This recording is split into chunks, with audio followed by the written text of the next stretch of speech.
Hey there, everybody. Welcome back to my show. Sorry about that light if it's, kind of in the back, but this is your girl, Brandy J. Voices of Courage. And today I have with me the great Alan Baker. Guys, this is a terrific guest because he does so much. I don't know what he doesn't do, but you are a high performance and an internationally recognized martial arts and defense expert. Is that your top thing that everyone knows you for? Yeah, that's what most people know me for. Okay, well, welcome, welcome. Thank you. Pleasure to be on. Yes, yes, I'm so excited to have you here. With all what's in your profile and everything, I wanted to ask you because I want to of course, let the guests know who you are, but who you are and what does it take to what's the number one thing it takes for anybody to have even the tiniest bit of success? Oh, wow, that's a list of things, but one of the main things I would think is consistency over time. A lot of people want to achieve their goals now, and it's you have to, I think, realize that it's going to take time, and that's a good thing because a lot of wisdom is developed over the effort of continuously striving for something and plan accordingly. Look at a long term goal and then backtrack from that. What are your short term goals to get you there? And then you can focus on those small achievements as you move along. Uh, you know, for me, just I see it in the martial arts academy all the time. Most of the time, it's rank attainment. The students will gradually move up in rank, but the rank represents small steps that they can advance toward their goal. And it's the same thing in life. Regardless of what your goal is, if you can break it down into digestible parts, it's easier to see progress, and that generally will keep most people focused and moving forward. And I would say, accept the fact that for all success, failure is in the recipe. Sometimes if you don't expect that in advance, when it does roll around, and you're not good at dealing with it, sometimes it'll set you back, or for a lot of people, they'll just stop. Um, but like for me, I've been doing martial arts and training students for 40 years now. So um, you'll see that a major skill on the floor and in life is to be able to expect and deal with failure Hmm. as part of the process. And once you can kind of do that, then it's no big deal.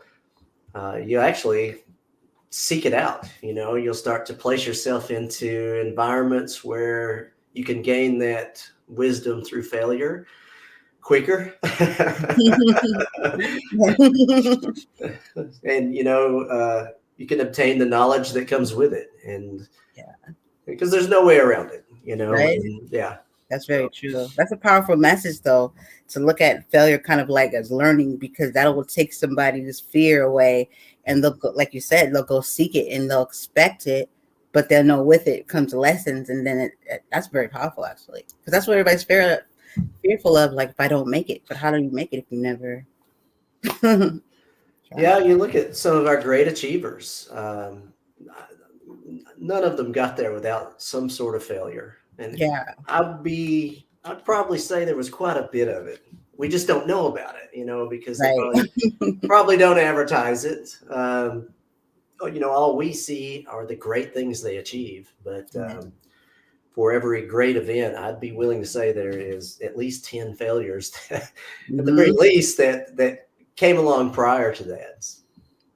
Yeah, I remember hearing a little bit of Kobe Bryant's. He spoke about his failures and how that was without that's the reason why he was able to get to where he was because of those failures. I can't remember specifically, but it stood out to me because he highlighted his failures to how Mm. he succeeded, and I was like,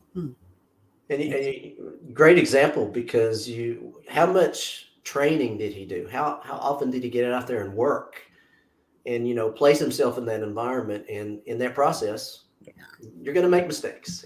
So you could say he went after those mistakes very vigorously. Yeah.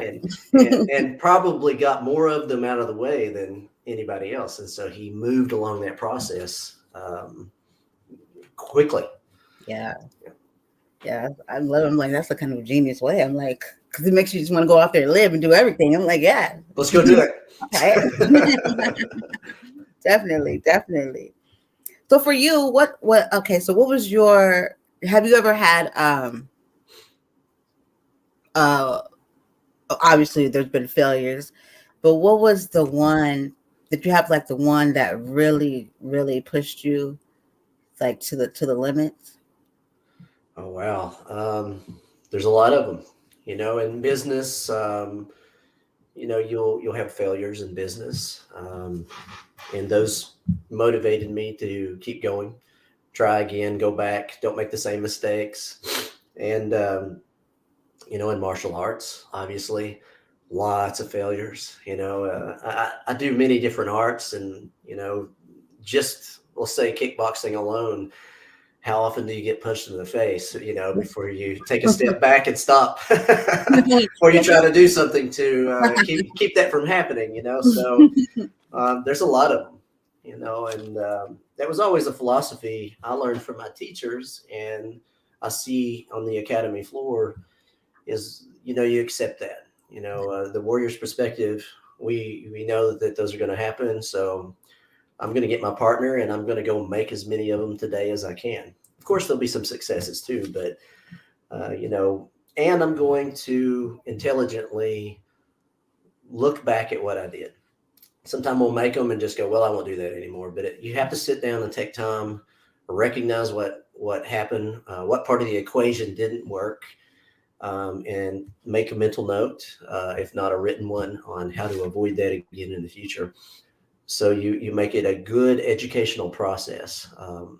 And you don't want to repeat. You would like to collect that wisdom as you move forward. Yeah, most definitely. So I take it for a lot of your students, that was a very hard pill to swallow. I would think quite a few of them.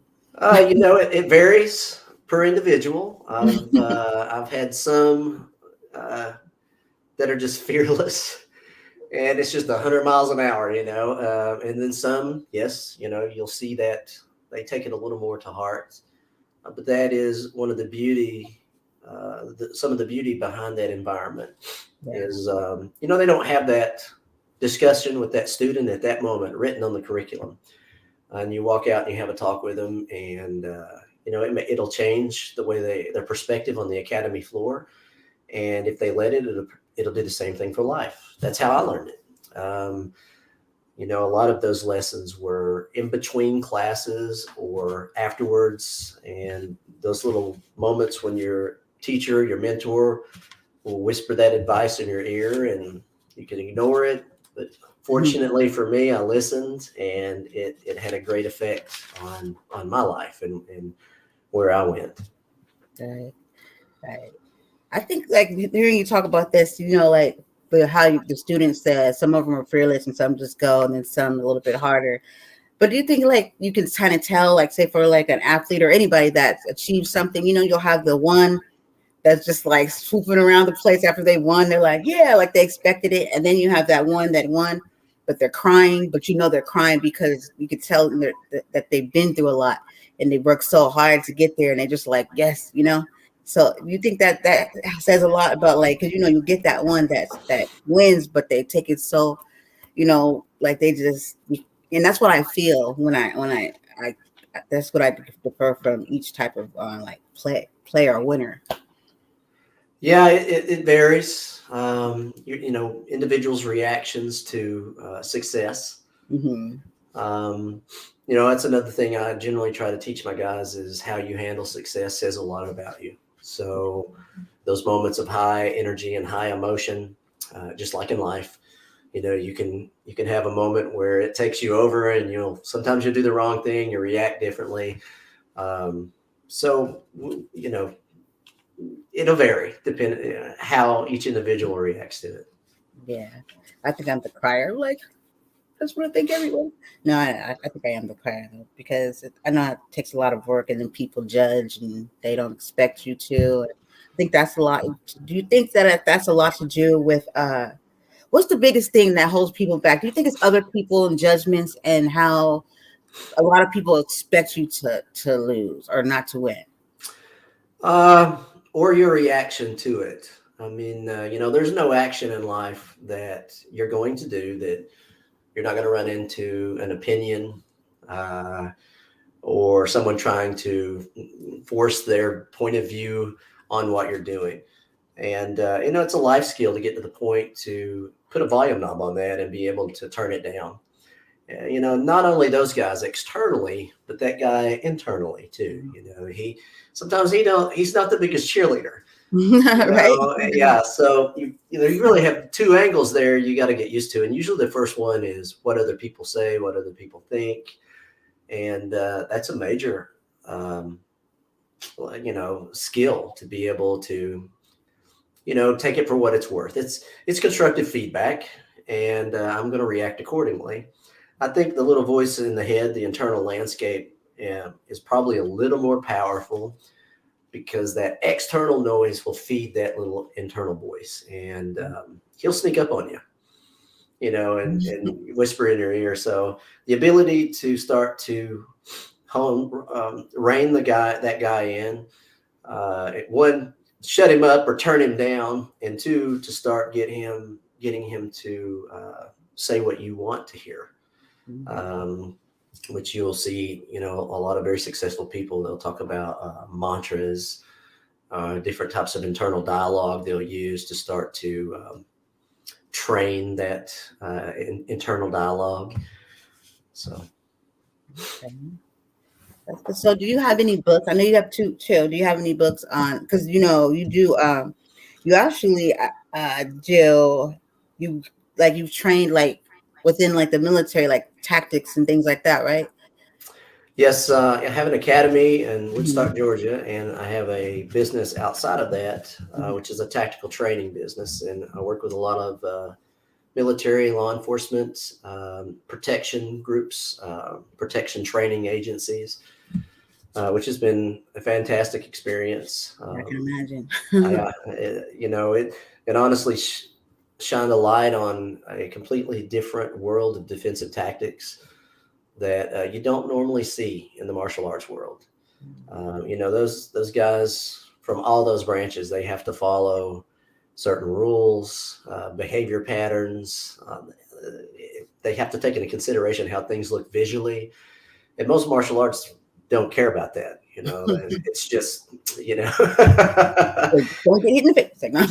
so it changes a lot of things for those guys, and so it's been a very unique experience just being involved. And they teach me as much as I teach them, and influence what I do tremendously. So That's amazing. Because I know in here you talked about also too what you teach, because when our mindsets and all that stuff can have a lot to do how we react to situations or some kind of a emergency. mhm. Because I know with the military, that's why they have to be so because anything could happen at any moment, and you got to remove all that out of there and be very strategic. And so I know that takes a lot. But wouldn't you say that if we had those type of probably can't have all of them, that type of thinking, it would help us be able to assess and react differently in a lot of life situations? Yeah, the being able to kind of change your thought patterns around it is one thing, but having an environment that you can practice in is an entirely different. And like I obviously use the example of the academy floor quite a bit. You'll get put in situations that will make you angry, make you sad, Right. frustrate you. It's and you can tone down the frustration, or if you've got a good partner, he can turn it up. And everybody has those moments where that emotional energy gets away from you, and it just consumes you. There's nothing you can do, um, and that's part of the training. The practice is putting yourself in that situation and recognizing it internally, and then saying, I'm not going to instantly react to it, but I'm going to choose my reaction to it. Um, and through that practice, when we do it inside the academy, we hope that when those events happen in life, we have done it enough that we recognize it. Oh, there it is. And I can get a hold of it and respond more intelligently and appropriately. Right, right. That's a good lesson, making mistakes. And then when we catch them, and then you're like, oh, let me not do that again. It's bringing up like a story in my head that I had with my son's father, like, repeat the same mistakes. But okay, so as far as your books, like, you have the one that's out, and then another one that's coming, right? Okay, can you tell the listeners more about your first one? The first one's called The Warrior's Path. And we discussed earlier about those lessons that I learned in between classes. We're not necessarily on the curriculums at the academy, but like we said, my teachers at the time would see me have a moment of frustration, and I might not have handled it the best, so they would take that opportunity to come out on the floor and say, hey, next time you're in that situation, here's a better way to handle that. Here's a way to do it physically. Here's a way to do it mentally. With emotional energy. And fortunately, I listened, and then took a lot of notes over the years. When I started teaching, sure enough, I would see students have those opportunities too. Those moments, and I would always go and share the same information that I learned. And I'd get this question quite often. Why don't you teach that in class? Well, it's just not on the curriculum. Well, you should write it down. You should present it somewhere. So, the pandemic, when it shut everything down, including my academy, I think the first was like 3 months. And I actually took advantage of the opportunity, ended up in the mountains of Virginia, and that's when I wrote the first book. So I took all of those notes on those life skills that I got from my teachers and started to put it together in that book. So that was the first one. Okay. Second one is called The Universal Principles of Change. In the first book, I reference those principles of change, but I don't really go through all of them. And so the biggest request after the first book was, hey, I want to see the entire list. So that's what book 2 ended up being, is almost the entire list, but it's a large portion of that list. And we break them down, how they were learned in the academy, and then how they can be applied in life for self-improvement, advancements, and that type of thing. Okay. Would you say that, because I know I deal with a lot of like, I was a teacher prior to COVID, and advocate for bullying, and would you say that these type of lessons here could be useful for children, because I'm more focused in on the children, but also the adults, because they need the adults, but for those type of skill sets to be used or taught, because I think that's the things that need to be changed within just saying, oh, there's bullying, there's cyberbullying. It's like, well, no, what do we do to prevent or help children to deal with this so we have different outcomes? Would you say that your books could be something that someone could use in that event? Definitely. The tools that are in there, we teach in our kids program on a regular basis, which is really why we see a lot of parents bringing the kids to the academies, because those topics may not necessarily be covered in school. Much like what we've discussed, we call it the principle of failure. And, there are opportunities for the kids to experience failure. And when they do, the instructor takes the opportunity to go, hey, this is what this is, and this is a better way to deal with it. And it's always going to happen. There's nothing wrong with that. you should expect it, as a matter of fact. And, the more times you can go through that process, the better you will get. You'll gain wisdom, skill, knowledge, and eventually it'll happen less, like anything in life. So, yeah, they could definitely benefit from the tools. We teach them, the kids, just like we do the adults. Like myself, I was in my teens before I started hearing these things. They didn't necessarily teach them in a classroom when I was coming up either. Yeah, most definitely. I think it's time to start implementing, because it's just more about education. They need to know how to socialize and be a functioning person, in life. So that definitely should be a part of it, the process of going through education. So, but luckily we have people like you that can do that. So when you were younger, what got you to this point where you are now? Like, did you experience any of the stuff that you are seeing people deal with today, or was this kind of already like, was your any of your family in the field of like military or anything like that? No, I was a rowdy youth. Hyper energy. My parents, mom specifically, had a hard time controlling me. And she actually was I believe, looking for an outlet for me to get some of that energy out. And she introduced me to one of the local instructors in the town that we lived in, and I fell in love with it. I mean, I'd get in trouble at school if you got into a scuffle, and we were boys. That's what we did. It was play to us. We'd do it once a week, and we're still buddies. It's so. But I could go into the martial arts academy, and here's this guy, and he goes, "Hey, I want you to try to punch this other guy, and he's going to try to punch you too." And I'm like, "I'm not going to get in any trouble." Yeah, there's no trouble. She said, "Nope, you won't get in trouble." I'm like, "You got it." And I remember, to this day, I remember the first time going in there, and the guy that ran the class, he had 2 sons, and they beat me to death.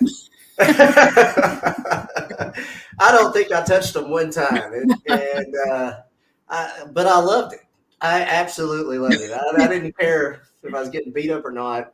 I liked the whole culture, and I was passionate about it from that point forward. Everybody thought I was crazy, but, what are you going to do with your life? I'm going to do martial arts. That's nuts. Go get a real job. Everybody. Look at them now. When I finally got to the point where I got my first job, the only reason I was motivated to do it is because I wanted to join more schools, and I had to pay for it. That makes sense. So, but after that, as they say, the rest is history. I pursued it very aggressively in life. I wanted to dive into every source of information I could find. Once I got to the point where I could start teaching full time, and the money that I would make, I started traveling to see the teachers you would hear about, in different areas of the country, and learning, and that's what I've done ever since. That's amazing. So I'm thinking that's how you were able to end up doing like the personal protection, like all the stuff you did. It was acquired by you, because I'm pretty sure people sought you out, right, after they heard about you and what you did. Yeah, and I actively, looked for additional ways to create multiple revenue streams in this industry. It's probably one of the most common paths to take is you open a school, and you're the head instructor of school, and that is what you do. I was very fortunate to have business mentors that were outside of the industry, but they were very successful, and they explained to me different principles that I could follow to make myself more successful, and creating additional revenue streams outside of the current one I was working on was one of those things. And Like we said earlier, it didn't happen instantly. Sometimes it's looked at as an overnight success, but it took 15 years to get there. But a lot of those things that I built eventually started to bear some fruit. And as mentioned earlier, a lot of them didn't. A lot of them failed. And, but failure is part of the process. You're going to have it. So that combination of information from those business mentors and trying to apply it in the current industry, it has just gone from there to the point where additional industries outside of the martial arts started to open up. And, you have that moment where that little voice is like, that's not what you do. You don't stand up and do lectures, you punch people. So, thank goodness we're not listening to that guy. We're going to go do that thing and try to, pursue greater growth and advancements, and we'll see what happens. I love it. I love it. I love it. I wanted to know more about. I want to ask you. Okay, you have over 20 black belts over the course of 40 plus years. 20. Out of those 20 black belts, let's see what. How many people did you beat up now? Okay, I'm kidding. Out of those 20 black belts, how many was okay? Because obviously that's over a course of 40 years, so I'm pretty sure there was a lot of losses that came with it. Right or correct? Oh yeah. Oh yeah. Okay. So throughout those 20 black belts, which one? I can't really say which one. Actually, how many losses were they before you got to those? Oh wow. More than I could count or keep track of. I mean, some systems alone. There's a system called Burmese Bondo. I started doing it when I was 14 or 15 years old. Average time to a black belt in that system was, I think, 8-9 years. Took me over 20 years, to achieve what everybody else was doing in half that time. So obviously a lot of things, moving, you could call them failures if you wanted to. I would generally just look at them as minor setbacks, but yeah, there was a lot of challenges. And I watched a lot of my peers at that time accept those things and not continue. I hear from them now. You lose people sometimes in life, and then they'll pop back up later on. And what, you're still doing this? Man, I wish I'd have stayed with it. So, it's just part of it. And you just have to keep grinding and moving forward. And again, that number sounds like a lot, but you have to take into consideration, I've probably never had a real job. All I've done is martial arts my whole life. That's cool. So, if you think about it that way, that's a lot of free time. So that's how that happened. And a lot of passion, like I mentioned earlier. I wanted to be involved in all of it. Every school I could join in my town. I remember going to the next town over and joining schools. Wow. Yeah, I was just all over it. I loved it. So, that's amazing. That's passion. If they put the definition right there, you're like, So I love that. I love that.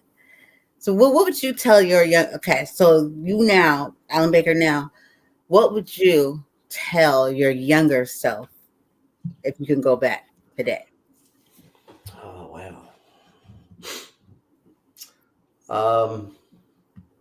There's a list. I don't know that I would sit there and listen to myself that long. I guess one of the main things is surround yourself with the people that represent where you want to be, not where you are. And that sometimes is a hard thing to understand, much less implement. But I found out later in life just how powerful that is. That among other things. And I always refer to that as a tribe.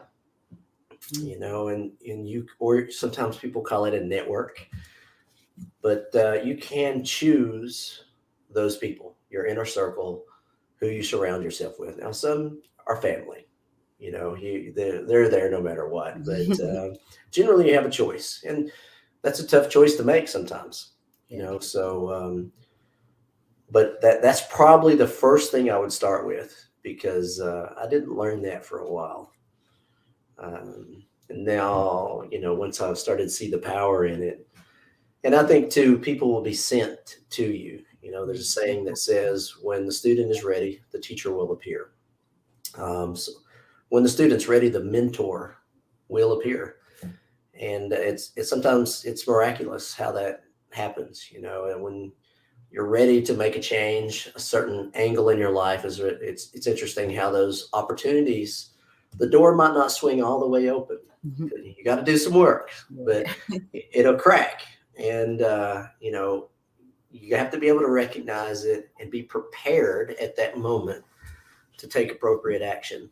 Um, so Got to take it that shot. Like you can't let it slip away, right? yeah, you know, I like it. I like it. Okay. So, is there anything that people don't know about you? I'm pretty simple. um, I guess, you know, like we said earlier at the beginning, I'm mostly known for martial arts. So not a lot of people see the other things that I do in life. I am a diving instructor. So I'm also a cave diving.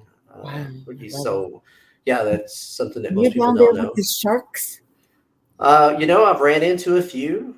I love sharks. They weren't as bad as they are in the movies, at least the ones I've met. Great white. I don't think I've met that guy yet. Uh, you know, the ones I've ran into are some reef sharks, nurse sharks, things, they were very Any friendly. orcas? Yeah, I'm just like fascinated. I'm like, any orcas down there? Like, you got I haven't run into that yet. no, oh, man, Yeah. they're awesome. So I think, you know, you have to go looking for those guys. I'd probably have to Right. pay somebody to take me to find them. Past that, do a lot of climbing, rappelling. I'm a no, I'm sorry, a rappel master instructor.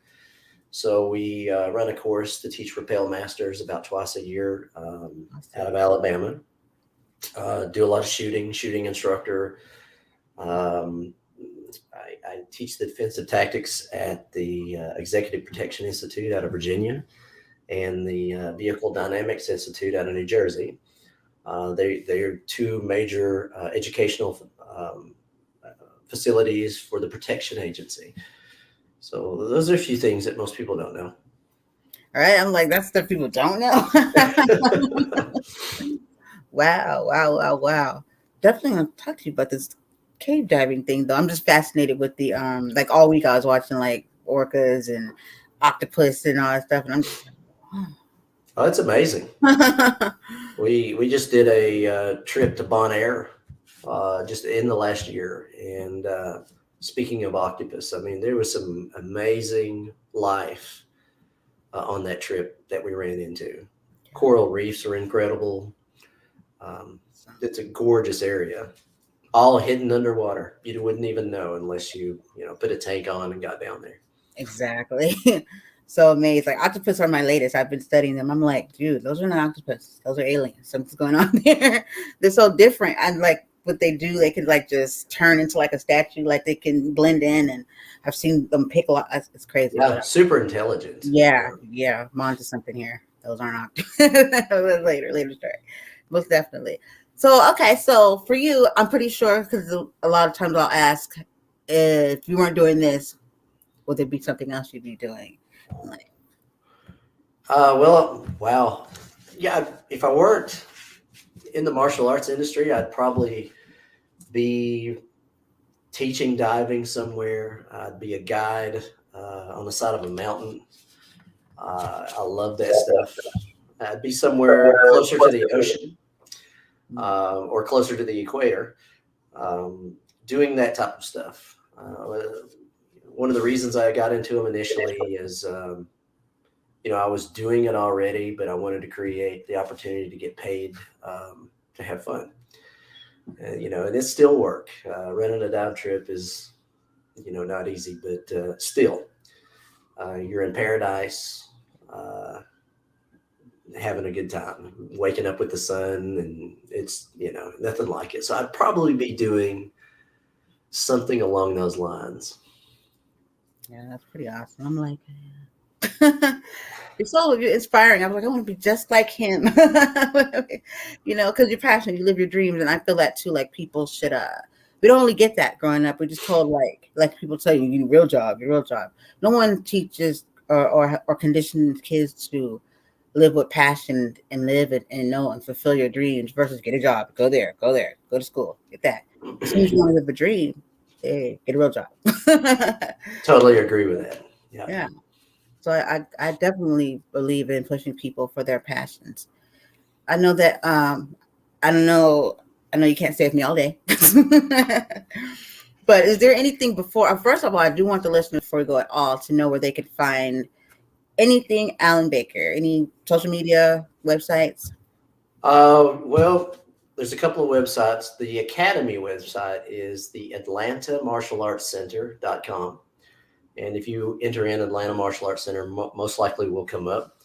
My site is sifualanbaker.com, SIFUALANBAKER. Both of those get you in touch with me or the Academy and information on different things we do. Okay. I'll definitely make sure that we have them on the links and then also on our website. Do you have any social medias that people can follow you at? You can find me on Facebook, Instagram, LinkedIn. If you enter Alan Baker or Sifu Alan Baker, you'll probably find me pretty easy. All right. Okay. And books are on Amazon, or are you on any other? Amazon. Yes, ma'am. All right. That sounds good. Well, I know that I appreciate you coming by here, and I would love to have you back because how can you not? Like, you have so much. We got to do some cave talking. Anytime. This is fun. Yes, most definitely. So before we go here, is there anything that you want to say to the audience? Leave them with any thoughts? I'll echo what you said earlier. Go after those dreams. Find someone that is on that path. Because like you said, they don't teach that stuff in school. And so one of the few places you can find it is find a mentor who is out there living it now. There's more wisdom and knowledge coming from a living mentor than there is in a book. Not saying don't read, but go find that guy that is doing the things you want to do. Ask him to mentor you. And most of them will, because they understand the power of teaching, because it educates both of you. And go after it. And don't give up. Understand it'll take some time, but you will get there. I love it. So inspiring. Thank you so much. Thank you. And you have a great rest of your day. And until next time, everybody, this is Brandi J and Alan Baker. Peace. Bye, guys.